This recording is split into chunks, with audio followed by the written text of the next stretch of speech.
Okay, here we go. Joespeak podcast. You know, I tell you, maybe I outdo myself here. I always say I've got a really good one here.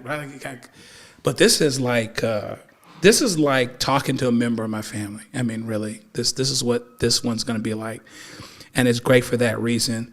I've got Candace Trincieri. Did I pronounce it the right way? How am I supposed to pronounce it? It's Trincieri. Trincieri. Okay, gotcha. I'll say Candace, okay? I don't want to mess it up because I'm simple. Anyway, Candace and I met 30 years ago in college. Didn't seem like, I was just saying to the producer's wife, yeah, we met back when you were a good idea. So, it's been 30 years, and of course you have a special place in my heart because your parents, not only because of how we came together, but meeting your parents and the things that they had done in civil rights, and so Charles and Bunky Clark, a big shout out. And they were on the East Coast. Your dad was a hospital administrator, and that's what brought you guys to Redlands, right? Because he did Loma Linda. Yes. Right. Yes. Okay. So then he does Maryland, and I'm on the East Coast, and they would come and pick me up and feed me. Lord have mercy. You got to be able to go eat somewhere when you're a struggling college student. And so, but all of the discussions that I would have with him about civil rights and those types of things, and as we get into it, which is interesting is that we've seen this battle about the whole battle or battleground of infertility, the whole area, the space of infertility has really been where you found yourself in terms of all of those instincts that you got so honestly. So I'm thrilled to introduce to everyone Candace, who's got a book coming out called Dream Redefined. Why don't we start off with why the book is called what it's called? The book is called Dream Redefined, The Struggle and Success Through Infertility as a Woman of Color. And it's specifically named Dream Redefined because when you are infertile, when you find out that you cannot have a child, you have to redefine not only your dreams, you have to redefine what success is going to be at the end of that battle with infertility. You have to redefine everything you thought you knew in your life to be true. Right. Because when you are told that you cannot have a child after you spend a lifetime knowing that that's what you were going to do, right, your whole world gets recentered. Right. Wow. And then I also just have to jump in and say, by the way, Joe, I love you so much. You're my sister. I'm telling you. I love, Joy is my girl. She's my sorority sister. She's a former roommate. We are family. Yeah. And the fact that we're here today, 30 years later, and I'm on your show talking about my book blows my mind in so many ways. And I'm thankful to be here, and I'm really grateful for the platform you've given me today to discuss. Oh my God, I'm thrilled. The pleasure's all mine. So the title makes mad sense now. That's fantastic. Not that it didn't before. I just knew I wanted to know the reason. So let's talk about your story. Kind of how does it start for you in terms of getting toward this area of life? So why don't you tell us some background and some of the things that brought us to this point, that brought you to this point? I think what's interesting is that my story doesn't start at 38 when I found out I was infertile. My story is going to start all the way back, actually, when I first started having my periods. I started having my period at 12. And by 13, I was in debilitating pain. Like it was wiping me out. Wow. And I remember being told, well, all women have cramps. All women have problems with their period. So my pain was already kind of dismissed and minimized by not only my doctor, but by my parents. And I'm sure that's what they're told too. Right. That's what you hear as a man, like women have cramps when they have their period. Right. So I didn't think there was anything wrong. I even remember telling my doctor, I'm taking 6 Advil when I have my period. And he said, that's too many, try taking 2. So it was just automatically dismissed. Wow. Take me up to college where I've spent all this time thinking that this is how you just have a period. Right. And then I'm in a dorm with other girls because I just had a brother at home. So I'm all of a sudden around other women. I'm in a sorority. Right. And I remember distinctly someone saying, that's not normal. That's not what happens. You're bleeding a lot. And that was really the first time I thought something could be wrong. And you may remember back, I lost a lot of junior and senior year. I had 3 surgeries. I was always in recovery. I was always missing class. And still what I'm getting is you're just having a period. It can't be that bad. Wow. And it was finally that summer I was writing to doctors asking them if they'd be willing to give me a hysterectomy because I was in so much pain every month that I knew I could not go through that for the next 30, 40 years. Nice. And I finally found a doctor who said, I'm not going to give a 19-year-old, 20-year-old girl a hysterectomy, but let me do some exploratory surgery. And at the very least, I can cut some nerve endings so we're not having pain. Right. And that's when I found out I had endometriosis, which is when endometrial tissue that lines the uterus is found outside of the uterus. And so every month when it swells and it's trying to bleed, it has nowhere to go. And it can look a lot like cobwebs inside of a woman's body. It can stick your organs together, which is what was happening. I had organs that were getting stuck together. And it's very painful, a lot of blood loss. And I had 3 surgeries in college because the endometrial tissue kept growing back. But after each surgery, there was finally relief. And why I say my story kind of starts there is that endometriosis is actually a leading cause of infertility. Sure, that's what I was going to ask next, Yeah. And no one in 1993, 1994 was telling me, Candace, this could really affect you later on in life. Maybe we should freeze your eggs. Wow. No one thought to say that to me. That would have changed the whole trajectory of my entire health outcome. Wow. You know, no one thought to say, Candace, this is something also very prevalent among Black women. Right, sure. Let's try and think of things we can do now to help mitigate circumstances later. Right. And so, yeah, when I found myself married and ready to start my family, my history of endometriosis, all of the scar tissue I had from all of the surgeries I've had, and then I had fibroids that were beginning to grow. All of a sudden, all of that played into the fact that now I can't have a baby. Wow, that's incredible. So talk to us about, give us the primer because, guys don't know anyway. First of all, one of the things in my research, I'm trying to research my subject and whatever else. A lot of times we don't think of it that way. I have it this way, but I do have a couple friends in this category, is that infertility can be a male thing as well as a female thing, right? Like the whole, this is so geared towards and centered towards women and about women, and it puts, frankly, a pressure on them and a stigma on them. Let's talk about the process of, most of us, statistically speaking, can get pregnant, but after a certain period of time, we figure out, talk about the process in terms of, testing, how you get down the road to IVF and all of these other things. Well, I'll start by saying you were so right when you said a lot of it could also be male factor. Think of infertility like this, 30, 30, 30, 10. So 30% of the time it's female factor infertility, 30% of the time it's male factor infertility, 30% it's both partners, and 10% of the time it's just unexplained. There's just no reason, no one knows, just it happens. You're infertile and no one can tell you why. Right.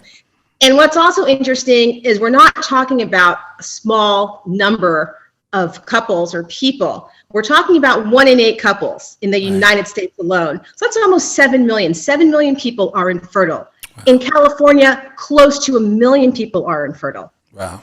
So it's a huge issue. You know someone that's infertile, even if they haven't shared their story with you. Trust me, you know someone who is struggling to get pregnant. Wow. And you're also right that for a woman after 35, you're considered advanced maternal age. Right. And if you're after 40, you're like in this high risk category and you're seeing a specialist all the time.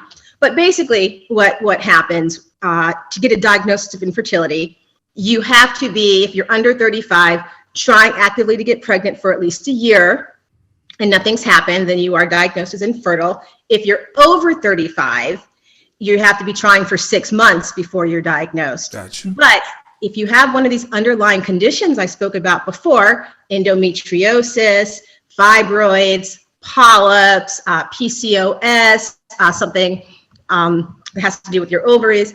Any of those things make you immediately infertile, make you immediately eligible for the testing, I should say. Right. And so one of the first tests that would be done is something called an HSG, and it's for the woman. Right. And they inject kind of like a dye into your fallopian tubes so they can look and see if there's any blockage in the fallopian tubes.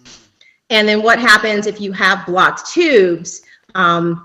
It's a painful test because they'll keep injecting the dye and injecting the dye, trying to see, and it will build up and there's nowhere to go. So it can be a painful test if you have some blocked tubes. Right. But that's the first kind of testing that they'll do. Sure. If you're male, they're going to be testing your semen. They're going to be testing your sperm because a lot of times men will have different mobility in their sperm. Some are fast swimmers. Some are kind of, they call them lazy swimmers or gentleman sperm. They just kind of take their time after you know.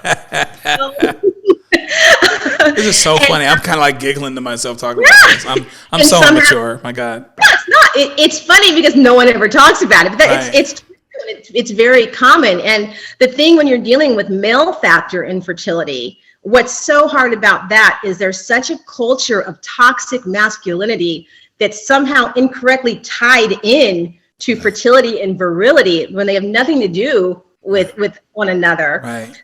Men are sometimes very resistant to either get tested or to even kind of handle the results of the test. Yeah. And so you're right when you're saying that a lot goes on the woman, but I think it's best if both partners are getting tested at the same time. Like that's really important. And also, if it is male factor infertility, it's the woman that still has to deal with all of the fertility stuff and treatments and trying to like stimulating her eggs. But I'm getting ahead of myself. So say you get your test, you find out your tubes are blocked, you'll go immediately to IVF. And sometimes your tubes aren't blocked and they'll do something called IUI. And the difference is, I'll put it into kind of like easy language. For the simple. For people who don't know, like I'm obviously immersed in the infertility world. So yeah, for real. You got to speak at our speed. So that's funny. If you're just learning the difference, the easy thing is if it's an IUI, that's going to be the turkey baster. Does that make sense? That's going to be, gotcha. They get some sperm and they kind of inject it up into the woman's uterus and she's taking some drugs to kind of make sure she has lots of eggs. And so the sperm will naturally kind of find its egg. That's an IUI. Sure. The IV, yes, the turkey baster. Right, gotcha. The IVF is the procedure where they actually have to take the eggs out of the woman and then they put the egg together with the semen in the little petri dish. They will grow the embryos for a few days. And then when they're a certain age, they then put them back into the woman and hope that they implant. Wow. So that's a much more that helps a lot. Yeah. Intensive procedure. Yes. They're both very common, IUI and IVF. Sure. Now, IUI, I think that's when you kind of see a lot of twins or multiple births. Okay. IVF, now they do usually 1 or 2 transfers at a time. You're not trying to like have multiple births. You're trying to have a healthy pregnancy, you know. So you're not going to have the octomom anymore. Do you remember that story from years ago? I do. Planted like 8 embryos. They don't do that anymore. They do 1 or 2. Right. And that's IVF. Yeah. That's IVF. That's IVF. Okay. Yes. Wow. So you're going along the road, you're dealing with this, and your book talks about your story, and you'll give us little pieces of it.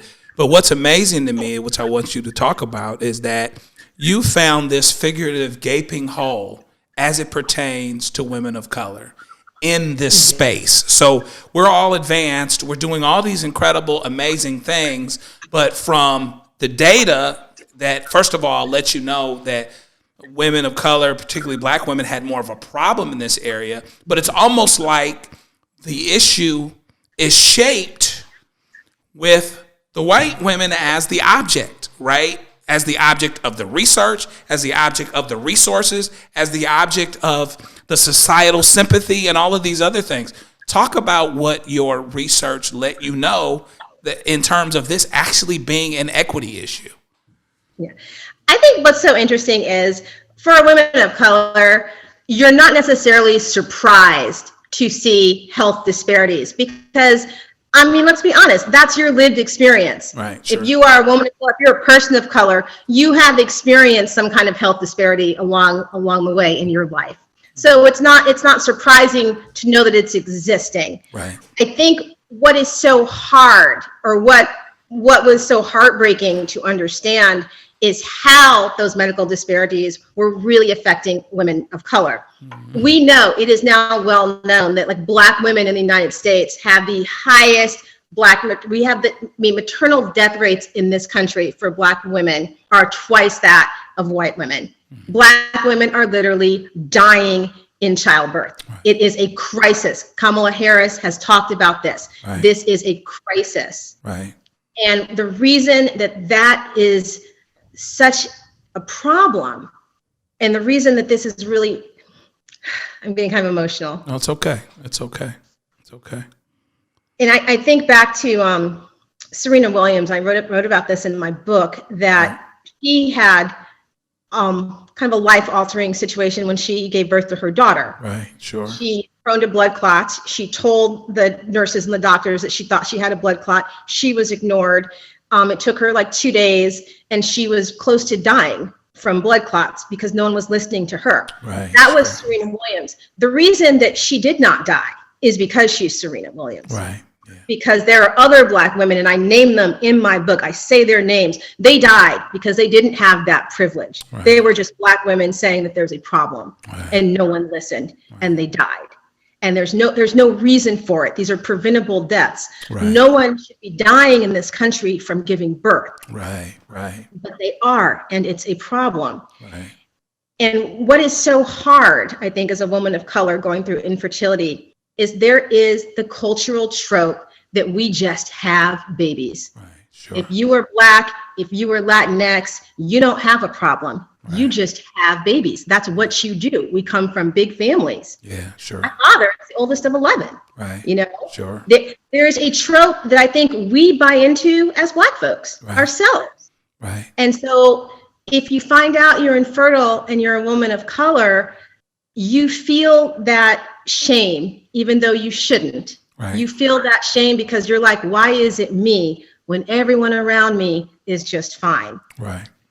And when I was going through infertility in 2010, I didn't have the women that are speaking up now. Sure. Gabrielle Union wasn't talking about her struggle. Right. You know, Tamron Hall wasn't talking. Chrissy Teigen wasn't tweeting. Like Michelle Obama had not come out to say, right, my daughters were born through IVF. Right, sure.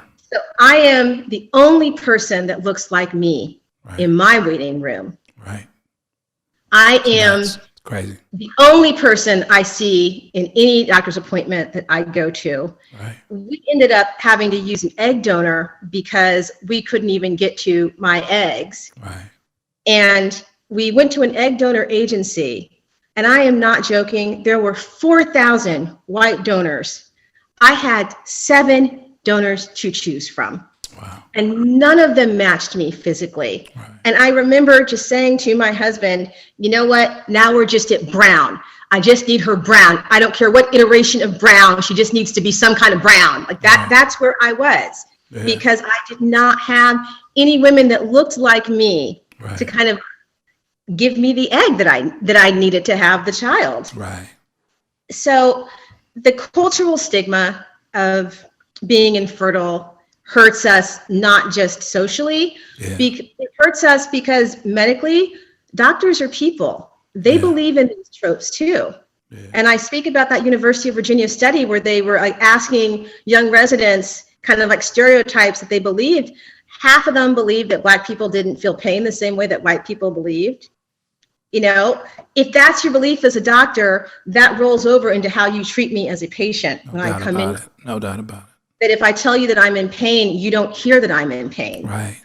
Man, crazy. And, you know, women of color are referred to infertility testing on an average of 6 to 8 months after white women are referred to testing, because once again, doctors are not hearing the, right, problems that women are coming to with them. Right. Or they're making financial assumptions because all of this is very expensive. Sure. And if a doctor has in his head that the Black or Latino or Asian couple in front of him can't pay, he's going to treat based on that, on whether or not they can pay, because doctors are human too. Right. I'm not saying it's good or bad. I'm saying this is the reality that you're dealing with. You're in a hospital where there are already preconceived notions. You already, as a Black person, as a Latinx, as an Asian person, you already have existing health disparities that aren't being met and taken care of when you go into that room. Right. So you're starting with one foot kind of in the ditch. Right. You've got to climb out. Right. And the narrative, as you so eloquently said before, the narrative doesn't look like us. Right.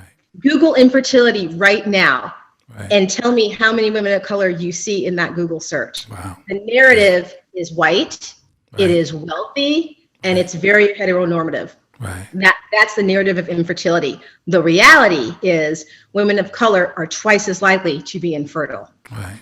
The stereotype is we can't stop having babies. Right. Wow. So none of that's intersecting. Right. So one of the things that I took from being in the book is that everybody dealing with infertility has to come to define success in their own way.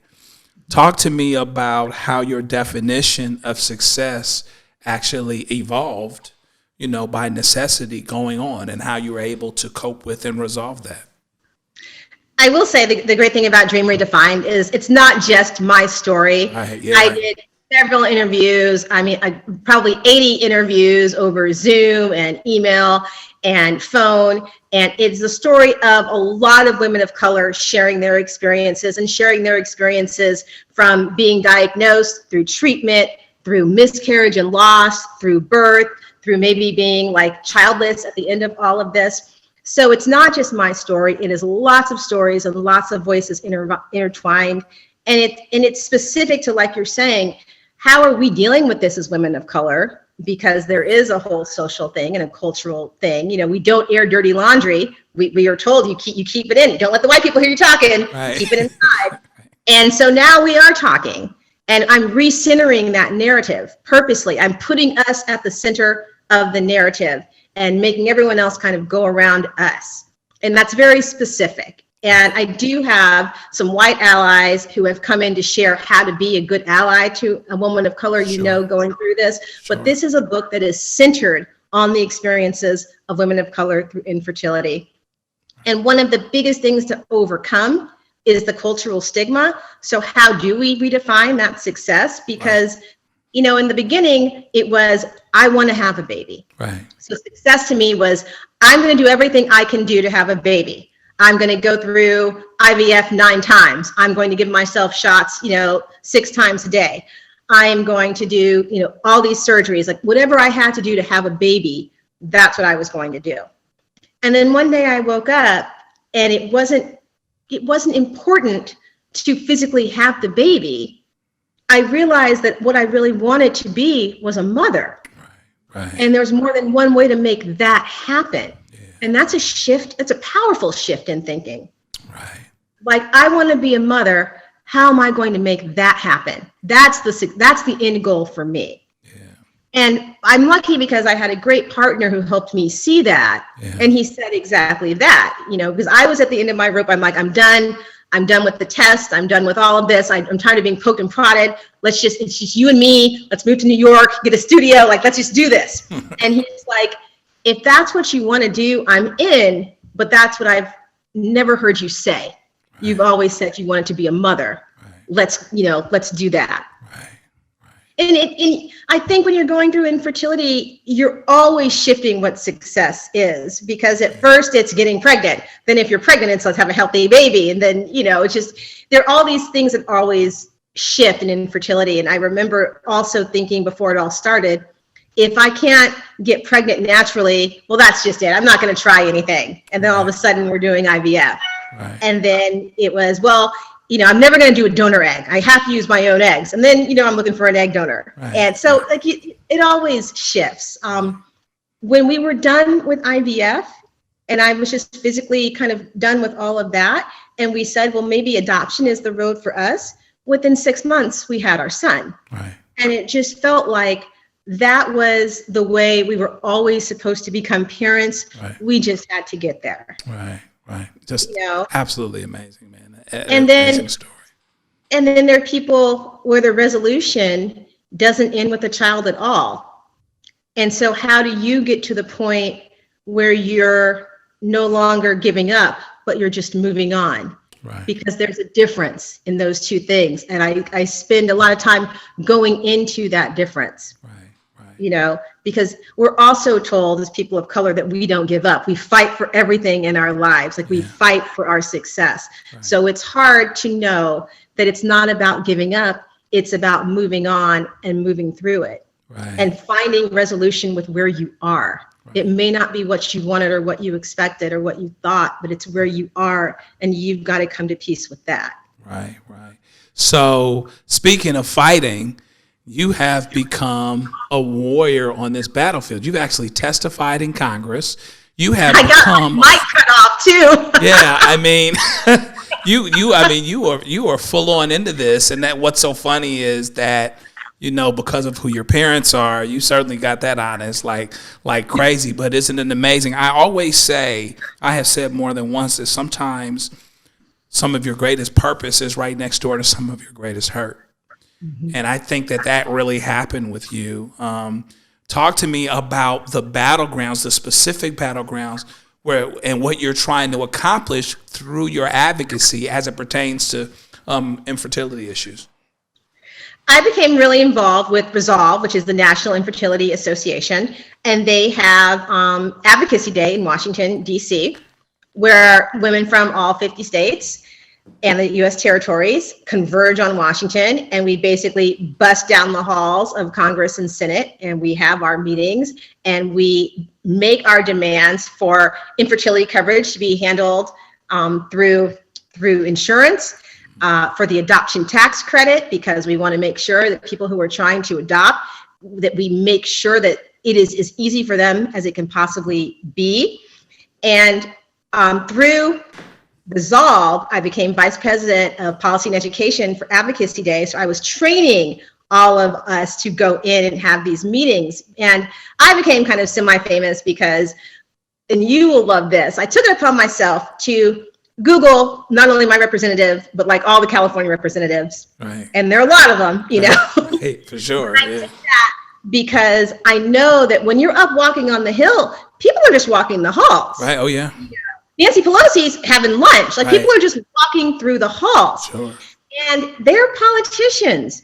I'm a constituent. If you stop them, they will talk to you. Right, sure. And literally, I had gone into my representative's office to Brad Sherman, and I had a meeting with like his head of women's issues and healthcare policy. Yeah. And so I left his office, and I'm walking to the elevator, and I see him walking out. Right. And so I just stepped in front of him, and I'm like, Representative Sherman, I'm one of the from Sherman Oaks. I'm Candace. I just left your office. I was talking about this, this, and this. And of course, you know, him walking through with no gatekeeper, he's like, oh, come on back. I'll give you 5 minutes. So I had 5 minutes with my rep, got him to co-sign onto the bill. Right, sure. Know? And I would always tell people, I did that because I knew what he looked like. Right. Wow. I know what your rep looks like, and you see them in the hall, you can do that. Like that's how you make the change, you know? Right. Yeah. And also I think people didn't understand that Washington, half the meetings you will do in a hallway, those are good meetings. Yeah. You walk into an office, I don't have an appointment, I need 5 minutes to talk about this. Someone's going to take that meeting with you out in the hallway. Like you will just see meetings in the hallway when you're walking through all those buildings. But you can get people to sign on, you can get people bought on, you can get people to read what you know. And also to know how it's affecting people in their district. So I would not just go and say, you know what, there are 7 million people who are suffering with infertility. I'm like, you know what, Representative Sherman, you have 30,000 people in your district that have this issue. Really? Sure. Let me know. So when you're advocating, when you're fighting for your rights at that level, at that policy level, you need to know what you're fighting for to be able to advocate strongly. You need to know how many people it's affecting in that district, in that state. Yeah. You need to be able to tell them why they need to support that. Right. And I do. I come from this political advocacy strongly. Yes, you do. Lord have my mercy. Grandfather, the late A.J. McClung, was Mayor Pro Tem of Columbus, Georgia for over 30 years. He was the first Black mayor of a southern city Right. because the mayor, J.R. Allen, died in I think a car crash, and A.J. McClung became mayor for a little while when the city was still segregated. Yeah, it's amazing. And Unbelievable. Yeah. yeah, and my parents were civil rights activists in college. My mom helped integrate the city buses. Right. They set in, they marched, and all of that was to create the world for me that we're living in now. Right. So everything I'm doing is to create a world for your daughter. Right. So that's right. She lives in a world where she doesn't have this issue. And I think that's the main point about me talking about this. I don't ever want anyone to have my story. Yeah. I don't want anyone to have to feel that loss and that struggle and that fight. Right. And so that's why I fight and speak up, and also for military families, because that's not covered either. And there are people that come infertile through active duty injury, and then they don't have the IVF coverage. Yeah. Yeah. And that would be a huge resource issue, right? Potentially as well. Yeah. I have to also say about adoption, because I'm a huge adoption advocate as well. My son is 7 now and just amazing in every way, and we have an open adoption. That's great. There's also kind of the stereotype that Black people do not adopt at the same rate as white couples, and that is also false. Black families, Latinx families actually adopt at higher rates. We tend to adopt from foster care and through family. Because how many people do you know where auntie's raising the baby? Sure. Or big sister or grandma's raising the baby? Sure. So we adopt at higher rates. We just adopt differently. We don't adopt through private adoption. We adopt through the foster care system, and we adopt through family. Right. Wow. Amazing. Yeah. So, what do you want people to take from the book? I mean, I'm sure we got some of it just in terms of the things that you were saying, but what would be the takeaway for them ideally? The main takeaway is that you're not alone.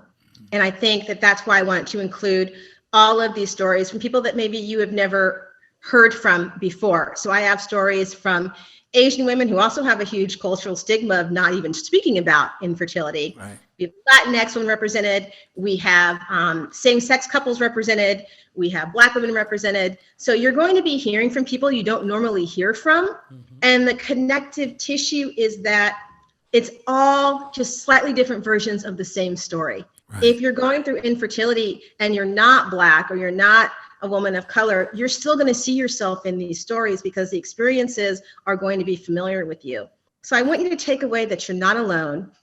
I want you to take away that there are real health disparities in this country that have real life negative outcomes for women of color, and we need to address that.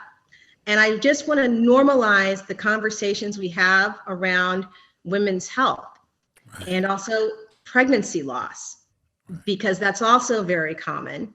And that does not get talked about or normalized enough too. So if you are a woman and you have a miscarriage, you don't realize how many women also have that story because we don't talk about it.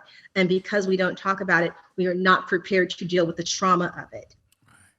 And so I just really want to normalize conversations around infertility and let people know you're not alone. You're part of 7 million people in this country alone. Wow, incredible. Candace Trincieri. That's a little closer than I got before. Yes, and you knew me back when I was Candy Clark. So Candy Clark. Who's Candace? I would see your mom and dad calling you Candace. I'm like, who's Candace? So when does the book come out? What's the date? The book comes out April 20th. April 20th, before National Infertility Awareness Week. Are there specific places other than getting your book, which we want people to do, where they can get resources related to National Infertility Awareness Week? Yes, resolve.org, the National Infertility Association, will have all kinds of resources. They even have a place where you can share your story there. And I'm also kind of not just before National Infertility Awareness Week, it's at the end of Black Maternal Health Week. Oh, wow. Go to blackmamasmatter.com and you can get resources there for Black Maternal Health Week. Wow, fantastic. Oh, man, this is great. My book is available Target, Barnes & Noble, Amazon, and You know what? I might even have a little treat for your listeners. Right. I'll give you a special code and they can get some money off. Oh, hey, I heard that. No romance without finance. So that's really good. Listen, I want to thank you because, I like to do things that are fun, and I think it's fun, and I think that we do a pretty good job of the podcast of saying things that are important. But a lot of times the issues that I come with are things that folks ought to know are important to begin with. A lot of times they become more informed, but COVID, important. I did a show on COVID, with a doctor. Important. This is something that's important that a lot of people don't know about. Yeah. The racial implications, the equity implications, and just the trauma of dealing with this, and how, wouldn't it be amazing if someone that has a daughter that's 12 or 13 years old, that was in the box that you were in, is watching this, and it makes them think of something and maybe fight a little bit harder with their doctor. I thank you for the opportunity to do this, because I think that we did something really, really super important here that will sneak up on people where they don't know how important it is. And so I thank you for that, my sister. Thank you. Thank you. And I said, just what you always do on this show, and I think your enduring message is advocate for yourself. Yeah.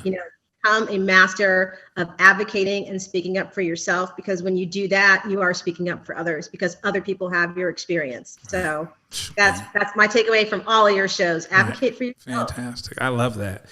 Fantastic. Joespeak podcast. Boom.